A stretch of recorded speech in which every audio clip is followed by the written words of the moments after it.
Al-hubbu syai' wan nikahu syai'un akhar. Cinta itu sesuatu dan menikah itu sesuatu yang lain. Cinta Jadi orang jatuh cinta belum tentu menikah.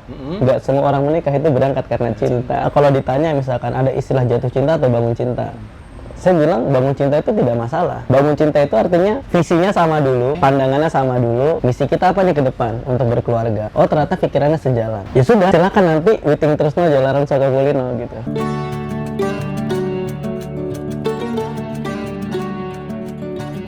Ustaz Riki, assalamualaikum warahmatullahi wabarakatuh. Warahmatullahi wabarakatuh. Sambil kita ini Ustaz, nikmatin yang ini Ustaz. Tinggal dikit ya. Tinggal dikit. Nah, kita pesan lagi lah. Tinggal telepon tetehnya. Gitu. Ini ada ini Ustaz, ini ada jus mangga, ada jus strawberry. Ini aku coba jus. Ini apa sih, donat? Ini bahasanya ya mirip donat dah bahasa kita mah, tapi bukan donat ini. So kalau rumah makan gini, rumah makan tempat nongkrong gini malah nggak kenal menunya. Ntar sering-sering kesini aja biar tahu. Iya. Oh, itu mah tadi ditambah air. Enggak. Emang ada. Oh, cair. Cair original kayak gini. Oke, minum dulu Ustaz. Sip. Ustaz nggak pesan minum dulu? Nanti setelah ini. Gimana kabar sepekan ini Ustaz? Ya, berjalan lumayan baik. Kemarin aku dengar Ustaz cerita kalau baru bukan pulang kampung sih, menengok orang sakit di luar Iya, Jakarta. Iya, betul. Gimana Ustaz kondisinya, saudaranya? Ya, itu ya namanya musibah nggak ada yang tahu. Terus juga bagian dari ujian bagi orang yang diuji juga orang sekitarnya. Ya disitulah sambil merenung sambil berjalan gitu. Oke. Sepanjang jalan, tapi kan ketika dalam perjalanan itu ketika berdoa itu katanya doa yang mustajab salah satunya adalah yang ketika orang musafir. Iya, cuman waktu itu aku nggak kepikiran itu malah. kepikiran yang lain. Ya aku mikirnya ya pokoknya Bismillah niat jalan baik, pokoknya nilai ta'ala aja gitu. Oke. Itu nanti takutnya malah kalau niat yang lain-lain malah jadi penghalang buat terkabul juga kan gitu. Oh gitu ya? Misalkan terlalu apa ya, terkadang kan ada niatnya bagus tercampur dengan niat yang lain, nah jadi nggak bagus. Oh gitu. Ustaz sambil makan ya aku ya, sambil nanya-nanya soal ini Ustaz.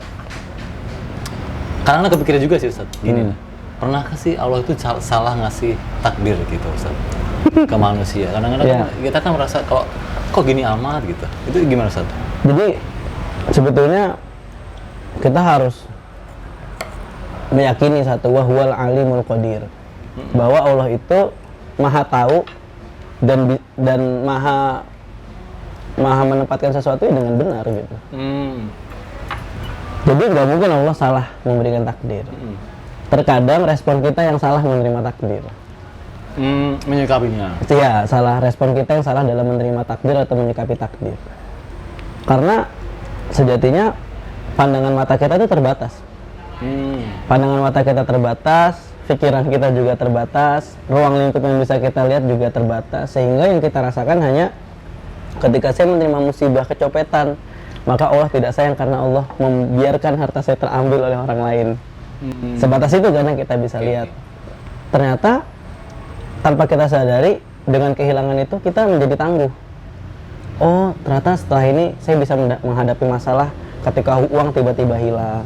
Akhirnya bersabar dalam mengurus surat-surat yang hilang, KTP segala macam, dia kan harus sabar. Nah setelah itu dia tumbuh jadi pribadi yang lebih tangguh, yang lebih sabar. Itu kadang lupa disyukuri. Padahal dia nambah pengalaman, nambah pengetahuan, nambah kekuatan dirinya juga. Secara tidak sadar itu latihan. Secara tidak sadar itu latihan. Dan yang pasti basornya kita, penglihatan kita sama penglihatan Allah itu beda.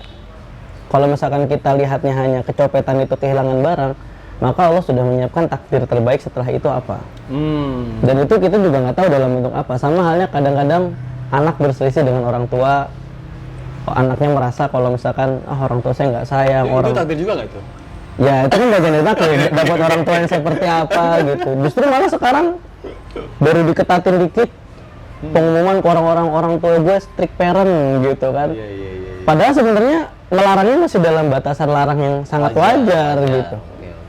Nah, kita hanya mengukur pada keinginan saya tidak dituruti, maka orang tua saya tidak memberikan saya kebebasan, tidak memberikan saya ruang, hanya sebatas itu.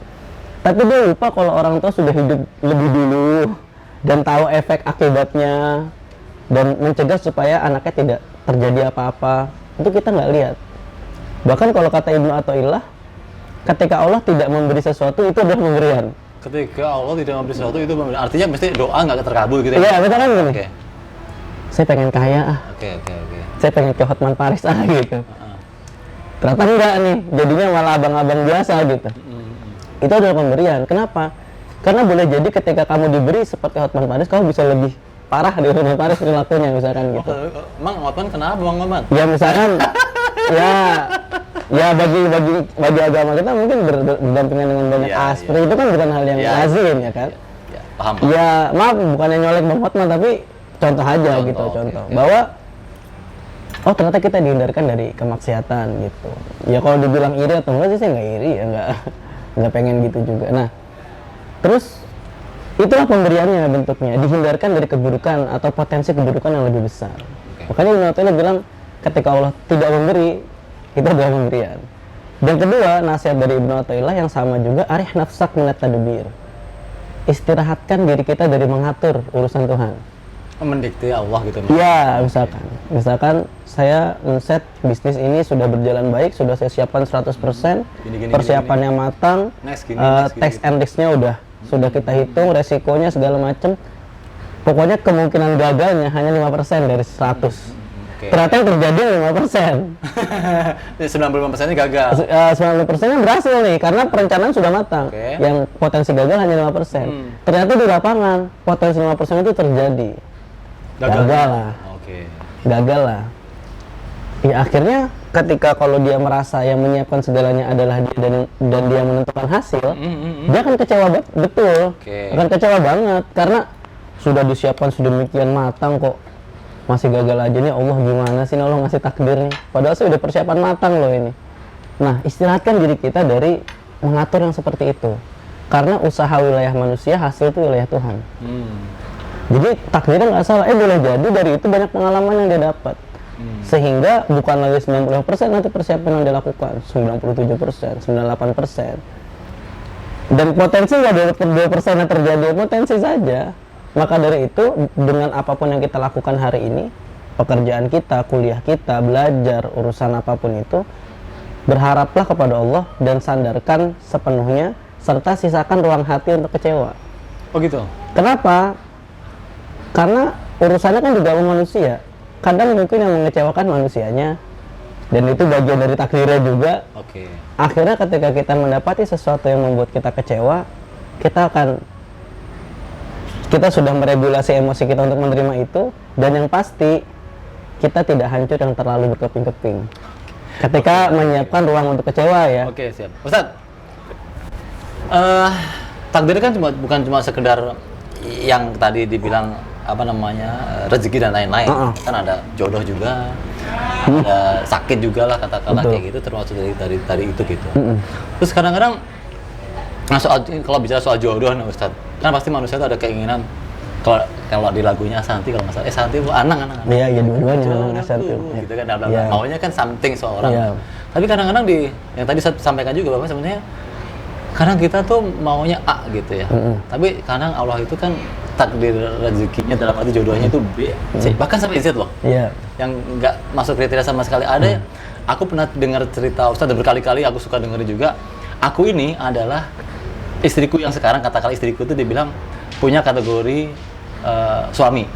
Dan ada 5 kategori yang dia nggak mau, dan 5-5-nya ada di aku. 5-5-nya ada di aku. Terus dia bilang, dia dengan bercandaan, Ustadz dilawan gitu.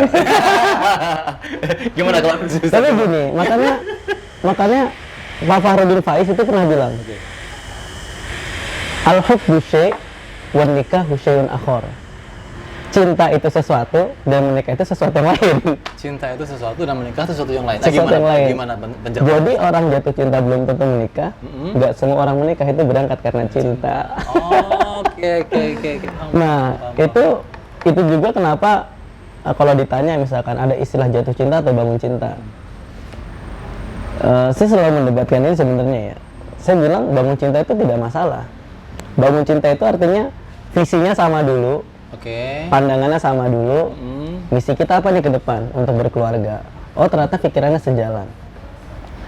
ya sudah, silakan nanti meeting terusno jalanan Saka Kulino gitu. Sambil jalan nanti kuliner ya? iya. Nah, nanti seiring waktu cintanya bertumbuh gitu. Oke. Pun sebabnya misalkan kita jatuh cinta dulu, itu kan tidak menutup kemungkinan ketika menjalani pernikahan kita perlu berulang kali untuk memperbarui cinta itu kan. Ya namanya Iya kan? pasang surut apa? Pasang surutnya itu mengharuskan kita memperbarui rasa cinta itu. Kalau misalkan habis jatuh terus nggak cinta lagi kan repot. Ya kalau misalkan definisi jatuh cinta itu habis jatuh nggak cinta lagi kan repot. Bangun maksudnya. Iya. Atau misalkan perempuan itu diuji dengan harta. Oke. Ketika laki-lakinya kaya disupport, ketika susah dia ngomel habis-habisan. Ada yang kayak gitu ya? Nah, ada lagi kalau laki-laki ujiannya itu di kecantikan. Perempuannya pasca melahirkan tidak seperti dulu lagi gitu ya, berubah dan sebagainya. Karena alasannya dia dulu cantik, ya ketika itu datang masanya tidak cantik lagi atau berkurang, maka dia sudah tidak cinta lagi. Ya perempuan mungkin juga bisa menjawab, ya itu cantik atau enggak tergantung support suaminya, dibayarin apa enggak kan gitu. Kan ada yang menjawab gitu, ada yang memang bosan saja. Sering ada beberapa kali terjadi misalkan jadi kalangan para kiai, ustadz lah misalkan gitu, cerai dengan istri pertama, pindah ke istri kedua, padahal istri pertama itu cantik bagi orang lain yang Tadi aku mau ngomong itu. bagi orang lain yang melihat gitu. Iya. Padahal istri pertamanya cantik loh. Ya berarti kan intinya bukan masalah cantik atau enggak, tapi baru atau enggak gitu. Nah, akhirnya itu yang membuat kita perlu terus memperbarui cinta. Makanya andipun diawali dengan jatuh cinta, itu mesti selalu ada masa di mana kita terus berusaha memperbarui rasa sayang, rasa cinta kita ke pasangan gitu. Makanya litaskunu ilaiha, sebisa mungkin kita saling menjadikan diri kita rumah bagi pasangan kita gitu. Setelah jadi rumah, litaskunu ilaihanya jalan, baru tercipta waja'ala bainakum mawaddata warahmah. Baru ada cinta dan kasih di antara itu. Kalau dari awal saja sudah tidak tenang, dari awal saja sudah tidak ada sakinah, maka mawaddah warahmahnya akan sangat sulit tercapai. Kalau dalam tahap awal, saya termasuk orang memegang teori tidak ada cinta tanpa alasan. Tidak ada cinta tanpa alasan. Pasti ada alasan. Sekecil dari mata turun ke hati. Wis. Iya. Seminimalnya kan ada klik kayak gitu tuh. Ya minimal cocok ngomongnya. Iya, ada. Memang. Overall, apakah cocok ngomongnya, apakah cocok parasnya, apakah cocok perilakunya, apakah pekerjaannya, minimal ada dari mata turun ke hati, itu udah alasan paling simpel tuh. Iya. Dari mata turun ke hati itu kan antara mata kita terpesona karena cantiknya, atau mata kita terpana karena perilakunya, dan lain sebagainya. Ada alasan. Tapi ada alasan alasan untuk Oke. masuk hati. Intinya ada alasan. Setelah kita mendalami itu, melanjutkan perasaan itu, lalu kita mulai mengetahui kekurangannya, baru kita bisa memaklumi, oh ya sudah, kalau misalkan memang itu kekurangannya kita terima. Makanya pernikahan itu disebutkan dalam Al-Quran adalah sebagai mitsaqon ghalidho. Mitsaqon ghalidho itu ikatan yang agung. Kenapa ikatan yang agung? Karena satu, mengandung komitmen, tanggung jawab, ya, bukan hanya sekedar cinta, bukan hanya sekedar sayang, tetapi juga bagaimana caranya dua orang ini bisa terus menuju kepada Tuhan, sehingga ketika ia menemukan kekurangan pasangannya, ia menemukan keburukan pasangannya, dia punya rasa tanggung jawab lebih besar untuk menerima dan memperbaiki bersama, karena mereka sadar dua-duanya ini bukan berjanji ke dua orang ini saja, tetapi mereka juga berjanji kepada Allah Subhanahu wa Ta'ala. Sehingga yang terjadi adalah sama-sama berusaha memperbaiki diri, itu yang pertama. Dan yang kedua, kalaupun banyak gonjang-ganjing, yang namanya ibadah kan setan nggak suka. Oke. Yang namanya ibadah setan nggak suka, pasti sebisa mungkin dibikin ya bermasalah. Makanya salah satu quotes-nya Ustadz Adi Hidayat yang sangat terkenal itu kan, salah satu doa saya yang paling sering saya panjatkan, ya Allah jadikan istri saya yang paling cantik di pandangan saya. Ya karena kalau nggak begitu, laki-laki akan terus melihat kanan kiri, karena memang hiburannya laki-laki itu ya perempuan. Ada itu tuh apa ya namanya, kalau kamu ketemu wanita di jalan, bla bla menarik hatimu, bla bla segala macam, cepet pulang ketemu istrimu, karena istrimu tuh sebenarnya sama aja punya sesuatu yang kalau itu aku berbeda. cuman yang aku ketahui bahwasanya mata laki-laki itu dihiasi memang senang dengan perempuan. Janji surganya buat laki-laki aja, wa hurun in ka'amsalil lu'lu'il maknun. Bidadari bermata lentik. Ya. Di hadis bidadari 70 bidadari sebagainya. Tapi beda dengan perempuan. Perempuan itu disebutkan minad dahabi wal qanatil muqantarati minad dahabi wal fiddah. Mereka senang harta. Makanya secara faktanya terjadi nih. Kalau laki-laki duda itu mesti nggak sabar cepet pengen cari istri. Apalagi kalau dia duitnya banyak. Nggak usah berudah kalau duit Nggak usah. Iya kan? Itu karena memang laki-laki punya hasrat untuk ngasih, jajanin. Ya sisi superiornya tuh keluar. Kalau misalkan nggak ada yang dikasih, duitnya malah berpotensi ke yang enggak. Betul. Misalkan malah ke PSK dan sebagainya gitu. Itu malah tidak lebih baik kan daripada dia menikah lagi gitu. Betul. Nah, kalau perempuan, kalau misalkan materinya cukup, dia akan kuat menjanda. Anaknya sudah sukses, anaknya yang penting kuliah, makannya dia terjamin, kerjaan dia ada. Habis itu dia tidak butuh apa-apa lagi. Apalagi kalau misalkan memang ditinggal meninggal suami dan dia cinta betul sama suami. Itu masih sangat memungkinkan buat perempuan betah menjanda. Ustaz.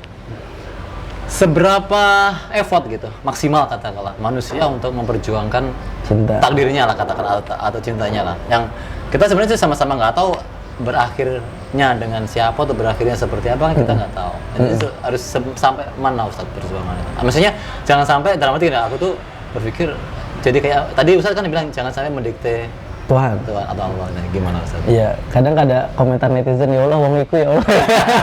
Tapi kalau ada netizen gitu ya Allah orang itu ya Allah, kalau bukan orang itu coba dicek lagi. Itu lucu-lucu. Iya, itu kan sebagai bentuk bahwasanya memang manusia jika sudah terlanjur mencintai terlalu dalam ya seperti itu. Dan pada nyatanya perjalanan orang-orang terdahulu kita sudah melihat kok banyak yang seperti itu. Misalkan entah kisah ini nyata atau memang tulisan sebagai novel ya. Ada Qais dan Laila. Maka Qais disebut sebagai Al-Majnun.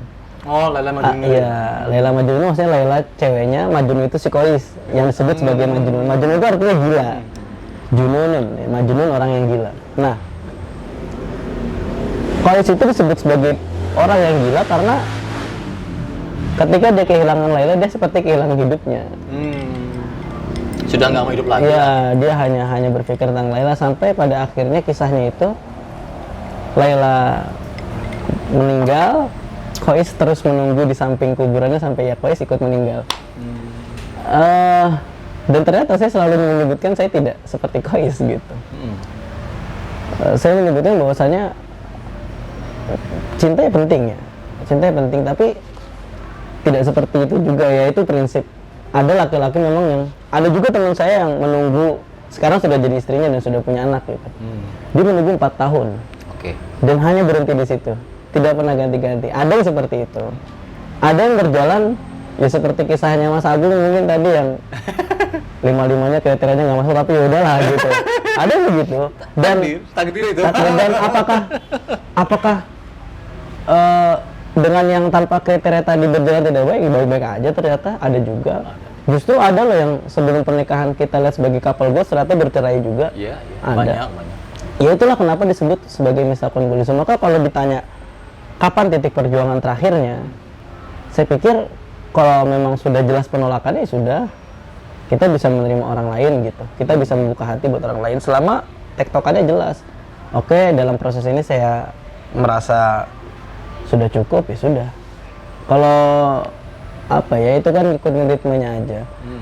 Dan yang pasti ketika kita memaksakan kehendak kepada orang yang sulit menerima kehadiran kita, itu aku rasa sulit juga, akan berat juga. Iya.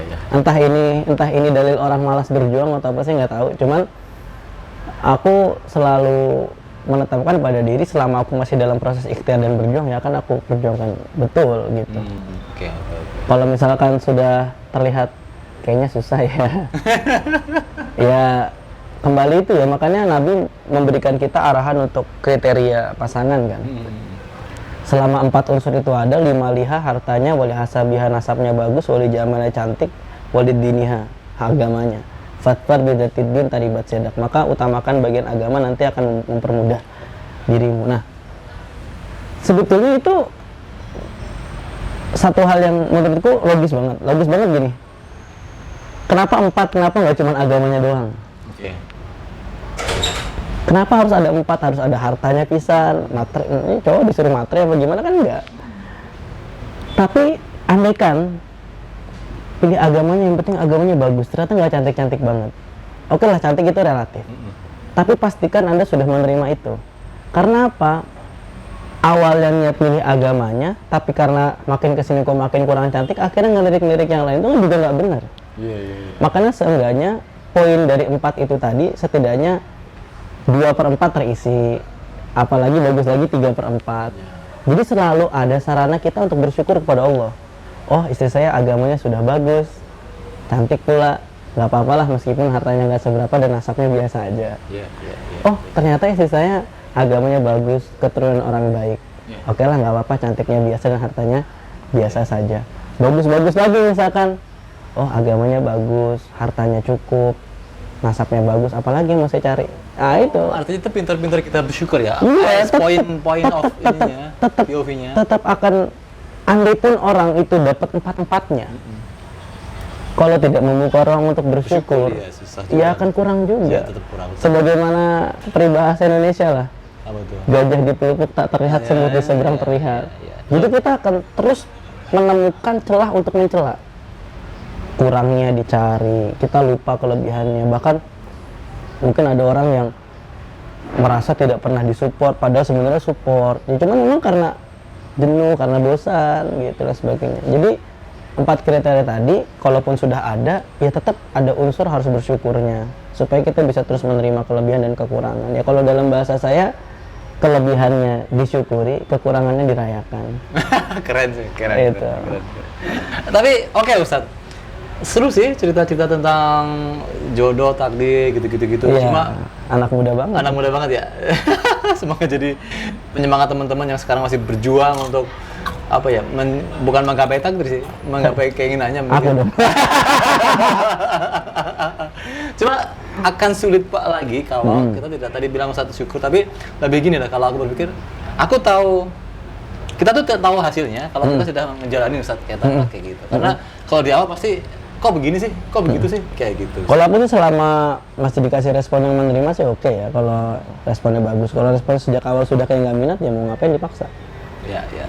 Jadi teman-teman kalau yang masih lagi nyari, terus habis itu ngerasa kamu dicuekin banget, terus nggak direspon, ya kamu udah bukan pilihannya dia. Carilah orang yang menerima kita juga kan. Iya betul, iyalah ngapain, betul. Oke, Ustadz, semoga POV tadi itu bisa dipakai untuk POV yang lain katakanlah, bukan cuma sekedar jodoh dan lain-lain. Tapi ini kan secara umum bahwa takdir itu Allah yang punya dan lain-lain katakanlah kayak gitu. Oke, Ustadz, terima kasih atas ininya, apa quote-quote-nya, saran-sarannya, keren banget lah pokoknya. Semoga dimudahkan usahanya, Ustadz. Amin ya Allah. Assalamualaikum warahmatullahi wabarakatuh. Waalaikumsalam warahmatullahi wabarakatuh.